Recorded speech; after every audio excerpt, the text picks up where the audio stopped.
That Oh, was cute. well, I'm glad. Do you feel that? I find something, because I haven't been on in a while, and like I feel, they're pleased to see you, but they're also make you feel quite guilty. There's a lot of like, oh, I thought you didn't like me anymore. Oh, are you not talking to me now? And like, I sometimes get anxious about that, and I'm like, oh no, I'm not ready to face them. But so yes, you do have. Here's a picture of you with some of your neighbours. It's Pashmina on the right. She's my best friend in the game. I can't remember the name of the elephant on the left. I feel really bad, but he's really into bodybuilding, and he's always talking about how he's doing running around.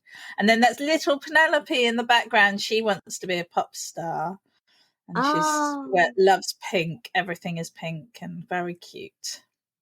So there you go. One of the people that you essentially kicked off your island. No, because sometimes characters on your island will come to you and say, I've been thinking about moving on. Maybe it's time for me to go and live somewhere else. And you kind of get the choice of saying whether they should go or not. And again, like the emotional trauma I go through over that, I'm like, am I stopping them? Like, could they be having a better life on some other place? And I've said, no, you need to stay here and be my friend. But also I don't want to be harsh and like, fuck off and leave the island, you bastard, etc. So it's very difficult. But one of the people that had left your island then turned up on my island when I had a vacancy and said, oh, I met you on Kingfisher Island, so I've decided to come and move here. I was like, oh, okay, that's quite cool. That is brilliant, actually, and that gives you that kind of world consistency. And I like that is one of the things that I like about the game, is that when you've been away and you come back, the weeds have grown, the plants have grown. Everybody will say things to you like, "Oh, we haven't seen you for a week," or "We wondered where you were," and and all of that, and like like you're saying, they do make you feel guilty, but there is this kind of constancy to the environment, that whether you're there or not, it is still there. It is still existing, and it is still living in its background, especially if you go away and it was snowing and then you come back and it's spring. There are all sorts of things like that which I really like about it, which is compounded actually by the fact that, as I said, it's a sort of family game, so lots of other people come in and play different aspects. So my daughter will go in and do some stuff, and then I'll come back and my person will be wearing completely different clothes, and she'll have reordered everything. She gets very cross about leaving stuff laying around. She says it's laying around. I personally think that I've done some kind of fancy display. She's like, you just left us stuff laying around. I'm like, no, I didn't. And then my husband will come in and he will go around and like chop down loads of trees and make loads of like daily items and make loads of money for me and be like, oh, I've done all of that for you. And it's just nice though, because you kind of it's got this kind of life of its own that a lot of games don't have. They just feel like they just everything just stops when you're not there. It feels quite often like I don't this is getting weirder now, but I don't worry about the characters when I'm not there, because I know that they've got KK Slider coming in and doing a concert for them occasionally. They've got each other to talk to, Isabel will still be giving them advice and looking after them. It's like they'll be getting on fine without me, but they miss me when I'm gone, so that's kind of nice. And I love the world that it is. I do think it's wonderful. I mean, we've got you've got a celebration here, haven't you? So this is Tom Nook. This is the building of your museum, I presume. Yeah, the first opening. Oh, and it's like, I love that it's you get an opening ceremony for everything, and that you've got an authority figure ish in Tom Nook, although again. Like, if we're getting back into problematic capitalist things, right, is essentially Tom Nook keeps giving you a bigger mortgage. It's like, it's just a constant game of trying to pay off your mortgage. So he lends you the money to get a bigger house, but you're going to have to pay him back before you can get a bigger house after that. And it keeps getting huge. And I'm trying to pay off a real life mortgage and a game mortgage at the moment. So it's just like, this is stressful. But obviously in real life, you can't just go and chop down a lot of trees and make them into something. And there are actual money trees. Can you hear me now? Hey, we've switched sides.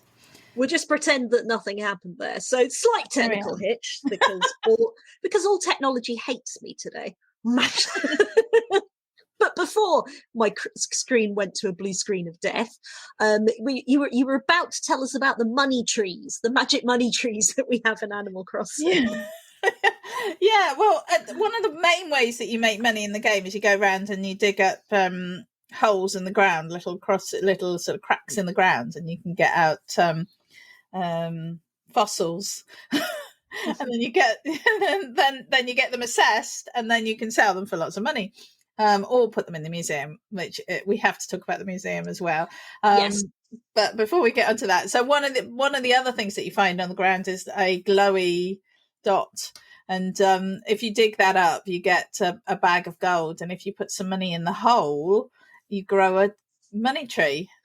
Which I would never have known if you hadn't told me. No, I don't know how I found that. and it was a revelation, that, and it's like, because I'm very anti-spoiler of any sort, so I'd avoided looking anything up, but there is no way I'd have figured that out ever, to bury the money in the hole. No, so yeah, and it is a really good source of cash, and then when they grow, you get these trees with these money bags hanging on them. so yeah, you do have literal money trees. So I think they are teaching all sorts of bad bad lessons. The new things that you can dig up now is these gyroids. Are they called gyroids? The little robot-y things. Yeah. What have you been doing with your little robot-y guys? Well, I have a couple of rows of them on either side, well, next to my entrance pathway from the helicopter pad and the aeroplane pad, and to welcome anyone who comes to my island. Nobody's come since I started getting them, but anyway, that's what they're there for, to welcome. But I'm running out of space now, so actually I did start putting them inside the house around my radio, because I always have music playing in my house, and they join in with the music, and they with some of the tunes. It's really nice, actually, what they do, and they all make different sounds, and they all have different moves, and so that's what I've been doing. I've been putting them around there. I sort of made a field of them. I've kind of made them a pasture where I've sort of fenced them. I had a big empty space that I wasn't really doing much with, so I just sort of put a fence around them and have put them all there. But now I'm thinking I need to get some speakers out there and have them dancing around out there as well. Because they do move. They go all in time with the music, and it's quite cool. So Blathers, then. We want to discuss Blathers and his museum. The museum is one of my favourite places. When I first started playing the game, I just loved it, because you have, initially it's made up of two sections. So you have like three sections. Sorry, you have the sort of fossils section, and you slowly build up dinosaurs and things in there, and that's just so nice to walk through. It's just very calm, and it just feels like you're in an actual museum. It really does. It's a lot of time into it. I found that's one of the things where I will always try and connect up my Switch to the big TV, because it's just gorgeous to walk around in it. And I particularly love the I was going to say I particularly love the aquarium side of it. I like the aquarium, and I do really like that. But I also really love the dinosaurs, the fossils and all that as well. And I think that's again because of the fact that I really enjoy that in real life as well. But it's beautiful. I'll try and find us some pictures so we can have a little bit of a illustrative things, but I don't think it captures the majesty of all the pictures that I've just seen online. It's like, no, it just looks much better in real life. You've got to go and see it. You've got to go and get there and stuff. And it does encourage you to keep up with the collecting and the sort of, because one of my biggest problems with the game is I am really bad at fishing. Really bad at fishing. I can catch things occasionally, but if I didn't have to catch things and if I wasn't trying to improve the museum, I can't guarantee that I would continue to fish. So it's just, I know there's feedback visually, haptically, and audio of when you should pull it in, but I can't get it right. I get really stressed about it, and I'm like, I'm not going to press it at the right time. But actually, it is really obvious when you need to do it, and once you realise it, you're like, oh.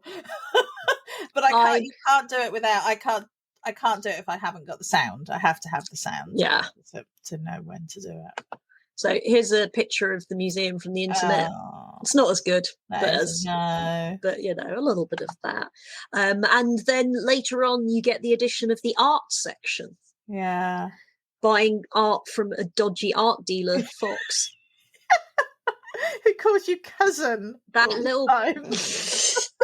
really random. So random. I know, so strange. But he now has one of the permanent stalls in the new extended version on Halves Island. So how are you getting on with all the stalls on Halves Island? I think we've got two more left to do. I think when we talked about it the other day, I said that we keep getting sidetracked by the hairdresser. Because every time we go over there to get a new stall or do something, we just go and get our hair done. And she does really good haircuts as well. Like, I keep being really pleased with the results. Like, oh, amazing. Yeah. My favourite one is the fortune teller. I quite like that one because it's just very silly, and I like the way that it sort of changes the screen and everything. So I'm not really very clear on how it impacts on the game. But yeah, I think it's interesting. I mean, I think my biggest gripe with Animal Crossing is that you can't interact more with the items. They have some amazing objects that you can make and you can buy, or you can shoot out of the air from little balloons, and all sorts of random stuff like that. But they do have these amazing things, and yet you can hardly actually interact with anything. And I think that's you can sit on seats, and that's about it. So you can't, and it's such a shame because I would really like to be able to do that. And actually, sometimes at various events, you'll see the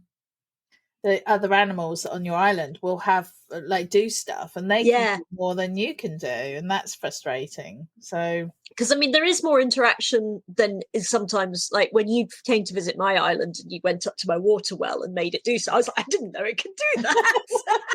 I haven't got those. I have never had those. I've been looking for them ever since. I think they're great. Yeah.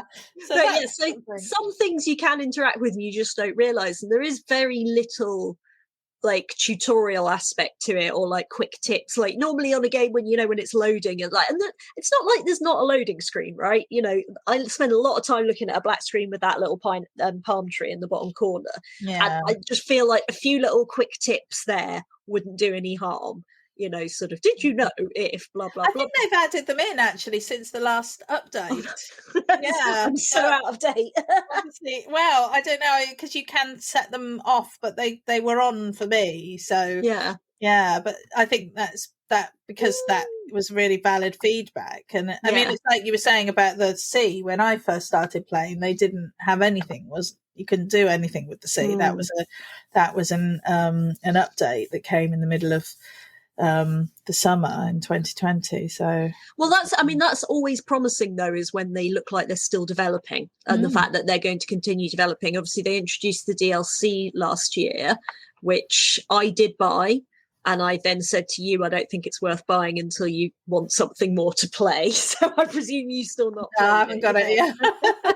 And it is, I mean, it's what's nice about it is it's basically you get to design homes for other people who give you a brief. They say, I want somewhere to go and read, I want somewhere to go and be sporty and stuff, and it gives you access to a whole load of stuff and think about how you're designing. But it also gives you more of this. It's like, would you like to go to work now? Because it's literally giving you a job, and it's like, oh my god, I've now got a job and a mortgage, and I've got to do my volunteering on the island to keep it up to date, and I've got to keep up with my social life. It's like, god, it's just life simulators. It's like The Sims. It is. Well, I mean, I've said this before, like a lot of the games that I play, my partner refers to as job simulators, because he's like, he's like, you might as well just have a job doing that. Why are you spending your time? Why do you think that's a game? And there is something really satisfying though to an ordered controlled world Yeah. where, unlike this real world, you can achieve your goals, you can you can make money, you can actually do things without everything failing on you. Yeah, it's kind of, it is, I think that's one of the things that does appeal about these little sort of world simulators, is that yes, it's simulating real life, but in a really lovely, controlled, cute, fun fashion. Yeah, no, I think that's absolutely true, and I think I think it is a bit of an antidote to the hecticness of reality, you know, because you can only do a certain amount during each day, and you do get this mortgage, but you don't have to pay it back within any kind of restrictive time. You just can't do the next thing until you have paid it back. And it's the same with, when you buy other stuff in the island, like bridges and what have you. You have to wait until you've paid for them before you get them. So, but not having them there isn't a massive inconvenience. You just potter around, and so you choose to do it at your rate, and it does force you to sort of slow down and calm down. So I didn't realize that you could poll vote over things for ages, so I felt I could only access 1/3 of my island when I first started. But anyway. Some people like me are stupid and need more help, right? I don't know what to say about that, Caroline. Okay, so factoring in the time that we cut out, I think we probably have got nearly there. So I'm going to ask you one last question, and I'll have to answer it as well. Okay. Which is, what is your favourite thing about Animal Crossing? Animal Crossing New Horizons on the Nintendo Switch, that is. I just thought I'd clarify and buy you some time to think. I think my favourite thing is the events that they have, the seasonal events, and particularly the New Year's Eve party, which I have now attended 2 years in a row, which I think is like maybe a bit embarrassing because I've actually been there. I've got to go on Animal Crossing. And I was there, and it was so funny this year because oh God, so is this embarrassing? Is this why you don't want to tell us? My daughter didn't want to stay up, so she'd gone to bed, and so it was just me and my husband at New Year, as the New Year dongs went, and so we were on Animal Crossing. We were like, hooray! We did all that, and then we were basically just dancing around in our lounge, just like all the animals on Animal Crossing, because they were all dancing, and it was so funny. I was like, oh my gosh, we really have reached, I don't know, new highs or lows. I think it's incredibly sweet. I think proper #, relationship goals there. I think it's lovely. Oh, thank you. You're very kind. I know. I don't know. I was thinking, like, because I was thinking more as well, like, who's my favourite person in Animal Crossing? And what I think is very interesting, when initially, if you haven't played the game, Tom Nook takes you through every stage. And then suddenly one day, Tom Nook's not doing the daily announcements anymore. Isabelle turns up. And I really freaked out at that point. I was like, who's this Isabelle character? Yeah. I now love Isabelle. Isabelle is now my favourite thing. And especially when I haven't been on for a while, because when you log in, Isabelle's the first person you see. And she's like, guess this is what's going on. And even when there's nothing going on, she's like, I'm still going to say something fun to you about TV or my cardigan. And I really love Isabelle now. And I've come round to Isabelle. And so, like, I think she's now my favourite bit of Animal Crossing. It's just her welcoming face that makes me feel really excited. And like, while I didn't have the internet last month, I was playing vast quantities of Mario Kart because what else are you going to do? It was very good. And of course, the latest Mario Kart on the Switch has got an Animal Crossing one. And every time I'd see Isabelle go past, I was like, oh, it's Isabelle! Genuinely, I love Isabelle. Isabelle's my favourite person now. So yes, that's what I love about Animal Crossing. Oh. So, is there anything that I've forgotten to say about Animal Crossing, or that you haven't had a chance to say about Animal Crossing? No, I think we have definitely done a deep dive into Animal Crossing today. Sweet. So we have covered it all. And what else? Oh, and so, like, just so that we can do this properly, this has been Gaming the System, the Feminist podcast, etc. Please make sure you like, subscribe, all that stuff wherever you get your podcast. Comment. Do things, just do things so more people watch, please. Thank you very much.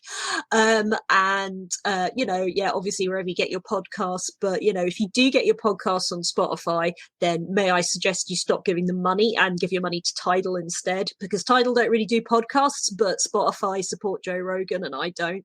So I just thought I'd chuck that in there as well for a final political message. I have not consulted the rest of the Gaming the System team on that, so that's just my opinion. I endorse Caroline's comments. Yay! Cool. All right, thank you very much. We've been Caroline and Jen, and we'll speak to you soon. We hope you enjoyed that episode of Gaming the System. If you want to support us, you can donate to us through our PayPal by sending it to wearegamingthesystem@gmail.com if you want to send us a one-off donation. If you want to donate to us monthly, you can subscribe to our Patreon at patreon.com/gamingthesystem. Until next time, bye-bye.